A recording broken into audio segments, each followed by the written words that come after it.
உங்கள் குழந்தைங்க நல்ல ஞாபக சக்தி அதிகரித்து 100க்கு 100 மார்க் வாங்குறதுக்கு வாரத்தில் 2 முறை இந்த லட்டு செய்து கொடுங்க. இது பொரிவிலங்காய் உருண்டை 500 வருடம் பாரம்பரிய ரெசிபி. இந்த ஹல்வா செய்ய வெள்ளை சர்க்கரை நெய் துளி கூட தேவையில்லைங்க. ரொம்ப ஹெல்த்தியான ஹல்வா, சூப்பர் டேஸ்ட்டாக இருக்கும். இலந்த பழ ஜாம், இதுவும் சாப்பிட்றதுக்கு செம்ம டேஸ்ட்டாக இருக்கும். இந்த 4 ரெசிபியுமே ரொம்ப ஈஸியாக செம்ம டேஸ்ட்டாக செய்யலாம். உங்கள் குழந்தைங்களுக்கு நல்ல ஞாபக சக்தி அதிகரித்து நல்ல கெட்டிக்காரத்தனமாக நல்லா படிப்பாங்க. இப்போ ஒரு மிக்சி ஜார் எடுத்துக்கிறேன். அதில் 250 ml கப்பில் 1 கப் அளவுக்கு வேர்க்கடலை தோலை எடுத்துட்டு சேர்த்துக்கிறேன். 200 கிராம் அளவுக்கு வேர்க்கடலை சேர்த்துருக்கேன். இப்போ 20 கிராம் போல் வால்நட் சேர்த்துக்கிறேன். இந்த வால்நட் பார்க்குறதுக்கு மூளை போல் இருக்கிறதுனால நல்ல ஞாபக சக்தி அதிகரிக்கும். இதை சாப்பிட்றதுனால அடிக்கடி உங்கள் குழந்தைங்களுக்கு வால்நட் கொடுங்க, ரொம்பவே நல்லது, ஞாபக சக்தி அதிகரிக்கும். இப்போ 20 கிராம் அளவுக்கு வால்நட் சேர்த்துட்டு இதில் ஒரு 10-12 பாதாம் பருப்பு, 10-12 முந்திரி சேர்த்துக்கிறேன். உங்ககிட்ட எந்த நட்ஸ் இருந்தாலும் நீங்கள் சேர்த்து இதில் அரைக்கலாம், ரொம்பவே ஹெல்த்தியாக இருக்கும். நட்ஸ் சேர்க்கறது உங்களுடைய விருப்பம் தான். கூட குறைச்சி நீங்கள் எவ்வளோ வேணும்னாலும் சேர்த்துக்கலாம், எந்த நட்ஸ் இருந்தாலும் சேர்த்துக்கலாம். இதில் 2 சின்னதாக ஏலக்காய் சேர்த்து லைட்டாக அரைச்சி எடுத்துகிட்டு வந்துடுறேன். ஏலக்காய் சேர்க்கறது உங்களுடைய விருப்பம் தாங்க. சில குழந்தைங்களுக்கு ஏலக்காய் வாசனை பிடிக்காது, அப்படி பிடிக்கலன்னா ஸ்கிப் பண்ணிக்கலாம். ஏலக்காவை சேர்க்காம கூட நீங்கள் அரைச்சிக்கலாம்.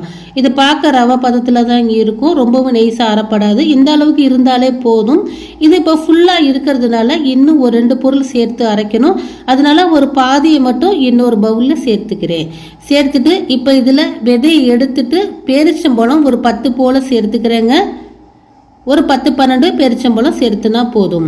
இப்போ இது கூட இனிப்புக்காக நாட்டு சர்க்கரை ஒரு 4-5 டேபிள் ஸ்பூன் அளவுக்கு சேர்த்துக்கலாம். சேர்த்துட்டு இதை லைட்டாக அரைச்சி எடுத்துகிட்டு வந்துடுறேன். இதில் நம்ம நெய் கூட சேர்க்க தேவையில்லைங்க. இந்த பேரிச்சம்பழம் சேர்த்துருக்கனால லட்டுவாக உருட்டுறதுக்கு நம்மளுக்கு ஈஸியாகவே இருக்கும். இப்போ பாருங்கள், அரைச்சி எடுத்துகிட்டு வந்துட்டு இந்த அரைச்சதை நம்ம எடுத்து வச்சுருக்கிற அந்த பவுலில் சேர்த்து நல்லா மிக்ஸ் பண்ணிக்கலாம். மிக்ஸ் பண்ணிவிட்டு உங்ககிட்ட எந்த உலர் திராட்சை இருந்தாலும் சேர்த்துக்கோங்க. என்கிட்ட கருப்பு உலர் திராட்சை இருக்குது, அதை ஒரு 2-3 டேபிள் ஸ்பூன் அளவுக்கு சேர்த்துக்கிறேன். வெள்ளை கலர் இருந்தாலும் நீங்கள் சேர்த்துக்கலாம். இப்போ ஃபுல்லாக முழுவதும் சேர்த்துட்டு லைட்டாக மிக்ஸ் பண்ணிவிட்டு இப்போ இதில் ஒரு 3 டேபிள் ஸ்பூன் அளவுக்கு கருப்பு உலர் திராட்சை சேர்த்துக்கிறேன். இது கூடவே டூட்டி ஃப்ரூட்டி ஒரு 3 டேபிள் ஸ்பூன் அளவுக்கு சேர்த்துக்கிறேன். டூட்டி ஃப்ரூட்டி உங்கள்கிட்ட இருந்தால் சேருங்க, அப்படி இல்லாட்டினா நீங்கள் சேர்க்கணும்னு அவசியம் இல்லை. இருந்தால் மட்டும் சேர்த்தா போதும். நம்மளுக்கு மெயின் ஹெல்த்தியாக இருக்கிறது அந்த கருப்பு உலர் திராட்சை தான், அதனால அது மட்டுமே சேர்த்துனா போதும். என்கிட்ட இருந்ததுனால டூட்டி ஃப்ரூட்டி ஒரு 3 டேபிள் ஸ்பூன் அளவுக்கு சேர்த்துருக்கேன். சேர்த்துட்டு நல்லா மிக்ஸ் பண்ணிவிட்டு இப்போ லட்டுவாக உருட்டலாம். ரொம்ப சூப்பராக லட்டு உருட்டுறதுக்கு நம்மளுக்கு வருங்க. அந்த பேரிச்சம்பழம் சேர்த்தோம் பாருங்கள், அதிலே ஈரப்பதம் இருக்கிறதுனால நம்ம சேர்த்து இந்த நட்ஸ்லேருந்து லைட்டாக எண்ணெய் பிரிஞ்சு வரும். அதனால லட்டுவாக உருட்டுறதுக்கு ஈஸியாகவே வரும். பாருங்கள் எவ்வளோ சூப்பராக லட்டு உருட்டியாச்சு. இதே போல் எல்லா லட்டும் உருட்டி எடுத்துக்கிறேன். நான் எடுத்திருந்ததில் ஒரு 10-12 லட்டு கிடச்சிச்சு. இதை நல்லா ஒரு வாரம் வரையும் நீங்கள் ஸ்டோர் பண்ணி வச்சு கூட சாப்பிட்லாம், ஃப்ரிட்ஜிலே வச்சு சாப்பிட்லாம், வெளியில் ஒரு 4-5 நாள் வச்சு சாப்பிட்லாம். கண்டிப்பாக உங்கள் குழந்தைங்களுக்கு இதே போல் செய்து கொடுங்க. ரொம்ப ரொம்ப ஹெல்த்தியாக இருக்கும், நல்ல ஞாபக சக்தி அதிகரிக்கும். அந்த காலத்து நம் முன்னோர்கள் ரொம்ப அதிகமாக செய்து சாப்பிட்ட ஒரு சூப்பரான தின்பண்டம் பொரிவிலங்காய் உருண்டை. கண்டிப்பாக ட்ரை பண்ணுங்க, ரொம்பவே ஹெல்த்தியானது. இந்த பொரிவிலங்காய் உருண்டை செய்து ஒரு 6 மாதம் வரையும் வச்சுருந்து சாப்பிட்லாங்க, அவ்வளோ சீக்கிரம் கெட்டு போகாது. இப்போ ஒரு பேனில் 1 கப் அளவுக்கு வீட்டில் சமைக்கிற புழுங்கல் அரிசி 200 கிராம் அளவுக்கு எடுத்துருக்கிறேன். அடுப்பை மீடியமாக வச்சு இதை லைட்டாக நல்லா வறுத்து கொடுத்துக்கிறேன். இது பொரி அரிசி போல் நல்லா வறுபட்டு வரணும். அதே டைமில் கறியை விட்டுறக்கூடாது. பொரி அரிசி போல் நல்லா இது போல் பொரிஞ்சு வரணும். இப்போ ஸ்டவ் ஆஃப் பண்ணிவிட்டு இதை எடுத்துக்கிறேன். நல்லா பொரிஞ்சு வந்துருச்சு. இதை ஒரு தட்டில் சேர்த்துட்டு நம்ம ஆற வைக்கணும். இது கூடவே இன்னொரு பொருள் வறுக்கணும். இப்போ தட்டில் சேர்த்துக்கிறேன். சேர்த்துட்டு இப்போ அதே பேன் அடுப்பில் வச்சுட்டு அதே கப்பில் 1/2 கப் அளவுக்கு பாசிப்பயிறு பைத்தம்பயிறு எடுத்துக்கிறேங்க. இது 100 கிராம் அளவுக்கு பைத்தம்பயிறு இருக்கும். நீங்கள் பாசிப்பயிருக்கு பதில் நீங்கள் உளுந்து கூட சேர்த்துக்கலாம், வெள்ளை உளுந்து, தோல் உளுந்து, பாசி பருப்பு கூட நீங்கள் சேர்த்துக்கலாம். எது உங்கள்கிட்ட இருக்குதோ அதை சேர்த்து நீங்கள் வறுத்துக்கோங்க. இப்போ பாசிப்பயிர் நல்லா செவக்க இது போல் வறுபடணும். நல்ல கலர் சேஞ்ச் ஆகி நல்லா அதிலிருந்து ஒரு மனம் வரும். அந்த அளவுக்கு வறுத்துட்டு அந்த அரிசி தட்டிலையே சேர்த்துட்டு இது ரெண்டுமே நல்லா ஆற வச்சுக்கலாம். அதுக்கப்புறம் பவுடர் பண்ணிக்கலாம். இப்போ பாருங்கள், அதே பேன் அடுப்பில் வச்சுருக்கேன். அதே கப்பில் 250 ml கப்புலேயே 1 கப் அளவுக்கு நிலக்கடலை, வேர்க்கடலை இருக்குது பாருங்கள், தோலை எடுத்துகிட்டு சேர்த்துக்கோங்க. ஏற்கனவே இது வறுத்த கடலை தான், இருந்தாலும் லைட்டாக வறுத்துக்கலாம். இப்போ இது கூடவே 1/4 கப் அளவுக்கு வெள்ளை எள்ளு சேர்த்துக்கிறேன். வெள்ளை எள்ளுக்கு பதில் நீங்கள் கருப்பு எள்ளு கூட சேர்த்துக்கலாம். எள்ளு சேர்க்கும் போது பொரிவிலங்காய் உருண்டை ரொம்ப டேஸ்ட்டு சூப்பராக இருக்குங்க. இது வந்து ஒரு 25 கிராம் அளவுக்கு எள் இருக்கும் நான் சேர்த்துருக்க அளவு. இப்போ இது ரெண்டுமே சேர்த்து லைட்டாக வறுத்துட்டு ஸ்டவ் ஆஃப் பண்ணிக்கலாம். லைட்டாக எள் வந்து பொரிஞ்சது போல் வரும். ஸ்டவ் ஆஃப் பண்ணிவிட்டு இதை தனியாக எடுத்து வச்சுக்கிறேன்.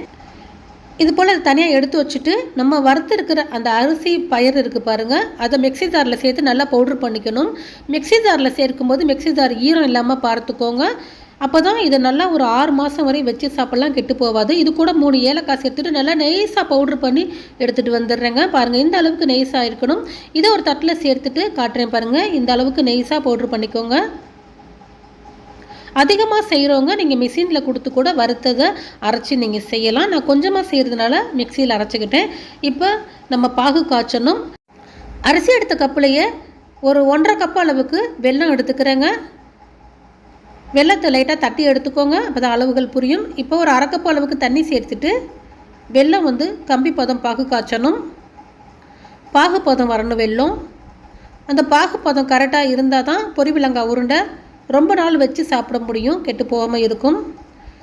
இப்போ இது போல் லைட்டாக கொதி வந்தோடனே ஒரு 5லேருந்து 6 நிமிஷத்தில் பாகுப்பதம் நம்மளுக்கு வந்துடும். இப்போ பாருங்கள் நல்லாவே கொதிச்சிருச்சு. இது போல் நிறையா வரணும். இப்போ இந்த டைமில் பாகுப்பதம் செக் பண்ணுங்கள். இப்போ தண்ணியில் வந்து எடுத்து இது போல் விட்டோம்னா அடியில் போய் செட் ஆகும். இதுதான் கரெக்டான பாகுப்பதம். கையில் எடுத்து பார்த்தோம்னா தக்காளி பதம்னு சொல்லுவாங்க. இந்த அளவுக்கு வந்து பதம் வந்து கரெக்டாக இருக்கும் இந்த பொரிவிலங்காய் உருண்டைக்கு. இப்போ சரியாக இருக்குது. இப்போ அந்த பாகுல வந்து நம்ம வறுத்து வச்சுருக்கிற வேர்க்கடலை எள் இருக்குது பாருங்கள், அதை சேர்த்துக்கிறேன். இதில் வந்து மண் தூசி எதுவும் இல்லைங்க இந்த பாகுல பார்த்தீங்கன்னா, அதனால் நான் வடிகட்டலை. நீங்கள் செய்கிறதுல மண் தூசி இருந்துச்சுன்னா வடிகட்டி செஞ்சுக்கோங்க. இப்போ நம்ம அரைச்சி வச்சுருக்கோம் பாருங்கள் அந்த அரிசி பயறு, அதிலிருந்து ஒரு 3/4 வாசிக்கும் கொஞ்சம் கூடையே சேர்த்துக்கிறேன். ஒரு 2-3 டேபிள் ஸ்பூன் அளவுக்கு மட்டும் எடுத்து வச்சுக்கிறேன். ஏன்னா இது வந்து நம்ம உருட்டும் போது தேவைப்படும். 2-3 டேபிள் ஸ்பூன் அளவுக்கு எடுத்து வச்சுட்டு மீதி எல்லாமே நான் சேர்த்துட்டு நல்லா மிக்ஸ் பண்ணிக்கிறேன். அடுப்பை வந்து நான் சிம்மில் தாங்க வச்சுருக்கிறேன். சிம்மில் வச்சுட்டு நல்லா மிக்ஸ் பண்ணி கொடுத்துட்டு நம்ம ஸ்டவ்வை ஆஃப் பண்ணிக்கலாம். இப்போ பாருங்கள் நல்லாவே மிக்ஸ் பண்ணிவிட்டேன். இப்போ பார்க்க கொஞ்சம் தளர்வாக இருக்கும். நேரம் ஆவாக ஒரு 5 நிமிஷத்துலேயே நல்லா இறுகி வந்துடுங்க. இப்போ நான் ஸ்டவ்வை ஆஃப் பண்ணிக்கிறேன். ரொம்ப சூப்பராக ரெடி ஆயிடுச்சு. இப்போ நான் எடுத்து வச்சுருந்தேன் பாருங்கள் மாவு, அதுலேயே நான் இதை எடுத்து சேர்த்துட்டு கொஞ்சம் லைட்டாக ஆற வச்சுக்கிறேன். கொஞ்சம் கை பொறுக்கிற சூடு வந்தோன்னா நம்ம உருட்ட ஆரம்பிச்சிடணும். கை கொஞ்சம் சூடாக தான் செய்யும், அதுக்கு தான் இந்த மாவு எடுத்து வச்சுருக்கோம். மாவில் லைட்டாக எடுத்து தூவி விட்டு நம்ம உருட்டி எடுத்துக்கலாம். இப்போ பாருங்கள் கொஞ்சம் சூடாக தான் இருக்குது. கொஞ்சம் சுட உருட்டினீங்கன்னா தான் உங்களுக்கு உருட்டுறதுக்கு சூப்பராக வருங்க. இல்லாட்டினா டக்குன்னு இறுகிருச்சுன்னா கண்டிப்பாக உங்களால் உருட்டுறதுக்கு வராது. இப்போ கொஞ்சமாக எடுத்துகிட்டு மாவில் இது போல் லைட்டாக இது பண்ணி நான் உருட்டி எடுத்துக்கிறேங்க. ஃபுல்லாக எல்லாத்தையுமே அதே போல் உருட்டி எடுத்துக்கிறேன். இந்த உருட்டுற பக்குவம் மட்டும் ஒரு 2-3 பேர் சேர்ந்து செய்யுங்க. ஏன்னா ஒரு ஆளாக செஞ்சிங்கன்னா லேட் ஆயிரும், இறுகிரும். பார்த்தீங்கன்னா இறுகுச்சுன்னா உங்களுக்கு உருட்ட முடியாமல் ஆயிருங்க. அதனால தான் சொல்கிறேன். திரும்பி கொஞ்சமாக மாவு எடுத்து இந்த மாவில் லைட்டாக இது பண்ணிவிட்டு நான் உருட்டி எடுத்துக்கிறேங்க. ரொம்ப சூப்பராக எல்லா பொரிவிலங்காய் உருண்டையும் நான் உருட்டி எடுத்துடுறேன். நான் எடுத்திருந்த அளவுக்கு பார்த்தீங்கன்னா ஒரு 10 போல் வந்துச்சு. கொஞ்சம் பெருசாக போட்டிருக்கனால 10 வந்துச்சு. கொஞ்சம் சின்னதாக போட்டிங்கன்னா ஒரு 13-14 வருங்க உருண்டை. இப்போ பாருங்கள் ரொம்ப சூப்பராக எல்லாத்தையுமே உருட்டி எடுத்துகிட்டேன். ரொம்ப சூப்பராக இருக்கும். கண்டிப்பாக இதை 6 மாதம் வரையும் வச்சு சாப்பிட்லாம். பக்குவமாக செஞ்சிங்கன்னா கெட்டு போகாமல் சூப்பராக இருக்கும். நீங்கள் ஹல்வானாலே பிடிக்காதவங்க யாராச்சும் இருக்கிறாங்களா? அதில் சேர்க்குற நெய், ஆயில், பட்டர் இது போல் சேர்க்கறதுனால சாப்பிட கொஞ்சம் யோசிப்போம். குறிப்பாக வெள்ளை சக்கரை சேர்க்காமல் செய்த ஹல்வாங்க. 3 பொருள் இருந்தால் போதும் இந்த சாஃப்டான செம்ம டேஸ்டான ஹல்வா செய்யலாம். இப்போ 250 ml கப்பில் 1 கப் அளவுக்கு வெள்ளை அவல் எடுத்துருக்கேங்க. இதை மிக்ஸி ஜாரில் சேர்த்துக்கிறேன். சேர்த்துட்டு நல்லா நெய்ஸ் பவுடராக பண்ணி எடுத்துகிட்டு வந்துடணும். பாருங்கள் இது போல் நல்லா நெய்ஸாக பவுட்ரு பண்ணி இருக்கணுங்க. இந்த ஹல்வா ரொம்பவே குயிக்காக வந்து செஞ்சிடலாங்க. கண்டிப்பாக வீட்டில் அவள் இருந்தால் செய்து பாருங்கள். இது போல் நெய்ஸாக பவுட்ரு பண்ணி எடுத்துகிட்டு வந்துட்டு இப்போ அடிகானமான பாத்திரம் எடுத்துருக்கேன். அதில் வந்து எதில் அவள் எடுத்தோமோ அதே கப்பில் 2 கப் அளவுக்கு தேங்காய் பால் சேர்த்துக்கிறேன். ஒரு மீடியம் சைஸ் தேங்காய் வந்து பால் எடுத்து வச்சுருந்தேன். இப்போ நான் பவுட்ரு பண்ண அந்த அவளை வந்து சேர்த்துக்கிறேங்க. நல்லா நெய்ஸ் பவுடராக பண்ணிக்கோங்க. இப்போ இன்னும் நான் அடுப்பு பற்ற வைக்கல. அவளை சேர்த்துட்டு இதை வந்து கட்டிகள் இல்லாமல் நல்லா மிக்ஸ் பண்ணி கொடுத்துக்கலாம். மிக்ஸ் பண்ணி கொடுத்துட்டு அடுப்பை பற்ற வச்சு அடுப்பை வந்து மீடியமாக வச்சுக்கோங்க. இப்போ இன்னும் 1 கப்பு வந்து தண்ணி சேர்த்துக்கிறேன். 2 கப் பால் 1 கப் அளவுக்கு தண்ணி சேர்த்துருக்கேன். நீங்கள் 3 கப் அளவுக்கு கொஞ்சம் தண்ணியாக பால் எடுத்து கூட சேர்த்துக்கலாம். நான் திக்காக சேர்த்துனதுனால 2 கப் பால் 1 கப் தண்ணி சேர்த்துருக்கேன். மொத்தமாக 3 கப் சேர்த்துக்கணும். அடுப்பை மீடியமாக வச்சு மிக்ஸ் பண்ணி கொடுத்துட்டே இருக்கேன். கொஞ்ச நேரத்தில் இது போல் திக்காய் வந்துடும். வந்ததுக்கப்புறம் நம்ம அதே கப்பில் எதில் அவ்வளோ எடுத்தோமோ அதே கப்பில் 1.25 கப்பு அளவுக்கு நாட்டு சர்க்கரை சேர்த்துக்கிறேங்க. நாட்டு சர்க்கரை, வெல்லம் எது வேணாலும் சேர்த்துக்கலாம். இப்போ நாட்டு சர்க்கரை சேர்த்துட்டு அடுப்பை மீடியம் ஹை வச்சு இந்த டைமில் நீங்கள் மிக்ஸ் பண்ணி கொடுங்க. அப்போக்கப்போ மீடியம், அப்போக்கப்போ ஹை வச்சுக்கோங்க. பார்த்து பக்குவமாக செய்துக்கோங்க. ஆனால் கிண்டிக்கிட்டே தான் இருக்கணும். இப்போ ஒரு 2 கல் அளவுக்கு உப்பு சேர்த்துக்கிறேன். உப்பு சேர்த்தா கொஞ்சம் இனிப்பு சுவை வந்து தூக்கி கொடுக்கும். இது போல் நல்லா மிக்ஸ் பண்ணிக்கிட்டே இருக்கேன். நம்ம சேர்த்துருக்க தேங்காய் பால்லேருந்து லைட்டாக எண்ணெய் பிரிஞ்சு வரும். இப்போ 1 ஸ்பூன் அளவுக்கு ஏலக்காய் வந்து சேர்த்துக்கிறேன். சர்க்கரையில் அடித்து வச்சுருந்தேன். ஏலக்காய் தட்டி கூட நீங்கள் சேர்த்துக்கலாம். சேர்த்துட்டு நல்லா மிக்ஸ் பண்ணுறேன் பாருங்கள். இப்போ நான் அடுப்பு மீடியமாக தான் வச்சுருக்கேன். மிக்ஸ் பண்ண அதுலேருந்து லைட்டாக வந்து எண்ணெய் வந்து பிரிஞ்சு வரும். நீங்கள் தேங்காய் வந்து எடுக்கும்போது கொஞ்சம் நல்லா முத்தின காயாக தேங்காய் வந்து எடுத்துக்கோங்க. அப்போ தான் அந்த தேங்காய் பால்லேருந்து நல்லா எண்ணெய் பிரிஞ்சு சூப்பராக வரும். பாருங்கள், ஒரு 10-15 நிமிஷத்துலேயே இது போல் எண்ணெய் பிரிஞ்சு நல்லா சுருண்டு அல்வா போல் வந்துருச்சு. இதுதான் கரெக்டான பதம். கரெக்டாக 15 நிமிஷத்தில் இது போல் எனக்கு வந்துருச்சு. நீங்கள் விரும்பினா லாஸ்ட்டாக 2 ஸ்பூன் அளவுக்கு நெய் கூட சேர்த்துக்கலாம். நீங்கள் விருப்பப்பட்டால் நெய் வாசம் வேணும்னு நினைக்கிறவங்க. நான் எதுவும் சேர்க்கலை. நல்லா எண்ணெய் பிரிஞ்சு வந்துருச்சு. இப்போ ஸ்டவ்வை ஆஃப் பண்ணிக்கிறேன். இப்போ ஒரு ட்ரையில் வந்து லைட்டாக எண்ணெய் தடவி வச்சுருக்கேன். அப்போ தான் ஒட்டாமல் வரும் எடுக்கிறதுக்கு. பாருங்கள், இதிலேருந்தே எந்த அளவுக்கு எண்ணெய் வந்திருக்குன்னு. மேலாக கொஞ்சமாக எள்ளு வந்து தூவி கொடுத்துருக்கேன். எள்ளு தூவி கொடுத்துட்டு அதில் வந்து நான் இப்போ இந்த அல்வா சேர்த்துக்கிறேன். அல்வா சேர்த்துட்டு சரி பண்ணி கொடுத்துக்கணும். ஒரு பேச்சுலா வச்சு நம்ம சரி பண்ணி கொடுத்துட்டு இதை வந்து வெளியில் வந்து ஒரு 3லேருந்து ஒரு 4 மணி நேரம் ஃபேன் காற்றுல வச்சுருங்க. செட் ஆகி வந்துடும். ஃப்ரிட்ஜில் வச்சிங்கன்னா ஒரு 2 மணி நேரம் கொஞ்சம் ஆறணுன்னு ஃப்ரிட்ஜில் நீங்கள் எடுத்து வச்சிங்கன்னா ஒரு 2 மணி நேரம் சாதா இதில் வைக்கணும், ஃப்ரீசரில் வைக்கக்கூடாது. இப்போ இது போல் பேச்சுலா வச்சு சரி பண்ணி கொடுத்துட்டு மேலாக கொஞ்சமாக வெள்ளை எள்ளு வந்து தூவி கொடுத்துக்கிறேங்க. தூவி கொடுத்துட்டு நான் இன்றைக்கி ஃப்ரிட்ஜில் தான் கொஞ்சம் ஆறணுன்னு ஒரு 2 மணி நேரம் வச்சு எடுத்து உங்கள்கிட்ட காட்ட போகிறேன். ரொம்ப சூப்பராக செட் ஆகி செம சூப்பராக கட் பண்ணுறதுக்கு நல்லா வரும் நம்மளுக்கு.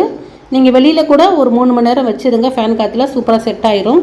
இப்போ பாருங்கள், நான் ஃப்ரிட்ஜில் வச்சு எடுத்துகிட்டு வந்துட்டேன். ரொம்ப சூப்பராகவே செட் ஆகி வந்துருச்சு. ஓரங்கள் லைட்டாக எடுத்து கொடுத்துட்டு நம்ம ஒரு தட்டில் கவுத்துனோம்னா ரொம்ப சூப்பராக வந்துடும். கட் பண்ணுறதுக்கும் பார்த்திங்கன்னா ரொம்ப ஈஸியாக இருக்கும். கண்டிப்பாக உங்கள் வீட்டில் அவுல் நாட்டு சர்க்கரை இருந்தால் இந்த ஹல்வா செய்து பாருங்கள். நிறைய பேத்துக்கு ஹல்வா சாப்பிட்ணுன்னு ஆசையாக இருக்கும். அதில் சேர்க்குற நெய், சர்க்கரை இதெல்லாம் சேர்க்கறதுனால சாப்பிட ரொம்பவே பயமாக இருக்கும். இனி கவலையே வேணாம். இந்த ஹல்வா வந்து ரொம்ப ஈஸியாக செய்யலாம். டேஸ்ட்டு வந்து சும்மா வேறு லெவலில் இருக்குங்க. கண்டிப்பாக ட்ரை பண்ணி சாப்பிட்டுட்டு எப்படி இருந்துச்சு டேஸ்ட்டுங்கிறத கமெண்ட்ஸில் சொல்லுங்கள். இப்போ பாருங்கள், நான் கட் பண்ணிட்டேன். இப்போ எடுத்து காட்டுறேன் எந்த அளவுக்கு சாஃப்டாக இருக்குது இந்த ஹல்வான்னு. சாப்பிட்றதுக்கும் செம்ம டேஸ்ட்டாக இருந்துச்சுங்க. நம்ம நாட்டு சர்க்கரைலாம் சேர்த்துருக்கறனால, தேங்காய் பாலில் செய்ததுனால.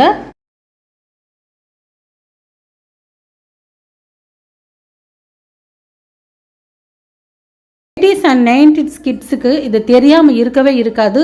ஏன்னா தினம் ஸ்கூல் போகிறப்ப வாங்கி கண்டிப்பாக எல்லாருமே சாப்பிட்ருப்போம். ஏன் இப்போ கூட இதை வந்து பார்த்தா விடவே மாட்டோம், வாங்கி கண்டிப்பாக சாப்பிட்ருவோம். ஏன்னா அந்த அளவுக்கு எல்லாத்துக்கும் பிடிச்சது இது. இலந்த பழம் அது கூட 2-3 பொருளை வச்சு இதை வந்து நான் செய்ய போகிறேன். அதுக்காக 1/4 கிலோ அளவுக்கு இலந்த பழம் நல்லா வாங்கி கழுவி எடுத்து வச்சுருக்கிறேன், தண்ணி வடிய விட்டு. இது போல் வந்து எல்லாமே நல்லா இருக்கா பழம் அப்படின்னு செக் பண்ணி பார்த்துக்கணும். செக் பண்ணி பார்த்துட்டு தான் செய்யணும். இது போல் வந்து எடுத்து நான் லைட்டாக இது பண்ணி நான் ஒரு மிக்ஸி ஜாரில் வந்து சேர்த்துக்கிறேன். பாருங்கள், இப்போ இது பண்ணி சேர்த்துருக்கிறேன். மிக்ஸி ஜாரில் சேர்த்துட்டு இதில் வந்து 2 வரமிளகாய் வந்து சேர்த்துக்கிறேங்க. இது கொஞ்சம் காரமாக இருந்தால் நல்லா இருக்கும்.